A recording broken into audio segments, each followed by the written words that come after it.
The federal government recently announced that Social Security, the program that JFK fought so hard for, will run out of money in 6 years from now, and everyone will get an automatic 22% cut unless Congress acts now. In 1963, John Kennedy was in the middle of a fight over your retirement. November 22nd did more than kill the 35th President of the United States. It left unfinished business that would shape the financial lives of Americans for generations. To understand what Kennedy did, you'd have to understand the America that he walked into. It was 1961. Eisenhower's presidency was ending. The economy was in recession, unemployment was climbing, and Social Security, the program Franklin Roosevelt had signed into law in 1935, was still a young, incomplete safety net. Men couldn't claim early retirement benefits at 62. The minimum monthly benefit was just $33. Widows received only 75 cents for every dollar their husbands had earned, and millions of workers didn't even qualify because the eligibility rules were too strict. Kennedy looked at that and said, "This isn't good enough." He'd campaigned on getting America moving again, and to him, that meant building a middle class strong enough to actually retire with dignity, not just survive. In his first year in office, Kennedy signed reforms that rewrote the rules of retirement in America. If you're collecting a Social Security check today, or planning to, his fingerprints are on it.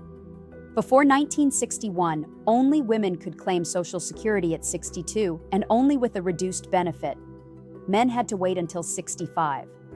Kennedy changed that, and in the first year alone, 560,000 Americans took advantage of it, collecting $440 million in benefits. Start at 62 with a smaller check, or wait and collect more, is still one of the most important choices Americans still face today. He didn't stop there. The floor on monthly payments had been sitting at $33 since the program's early days. Kennedy raised it to $40. Washington was finally saying Social Security wasn't just a supplement, it was supposed to be livable. Then he turned to widows, pushing their benefit from 75 cents to 83 cents on every dollar earned, adding $105 million for 1.5 million surviving spouses in year one alone. But here's the part of the story that should stop you cold. Kennedy never got to finish what he started. He was building toward a system that could genuinely support an aging middle class through retirement, medical crises, and widowhood. Medicare was supposed to be just the beginning. And now, 63 years after Dallas, the program that he fought hard for is headed toward a crisis he never saw coming.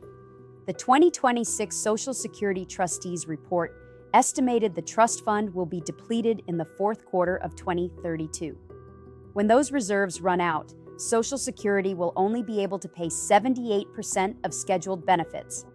That's an automatic 22% cut for every recipient across the board without a single vote in Congress required. The question his generation answered was, how do we build this? The question our generation has to answer is, how do we save it? Because the pattern of Washington kicking this problem down the road is exactly what Kennedy was fighting against. He knew the difference between a program that looked good on paper and one that actually worked in people's lives. The Americans retiring in 2032 are working right now, paying into the system. And that number is scheduled to get 22% smaller the day the trust fund runs dry. John F. Kennedy was remembered for a lot of things: the moonshot, the Cuban Missile Crisis, the charisma of a generation.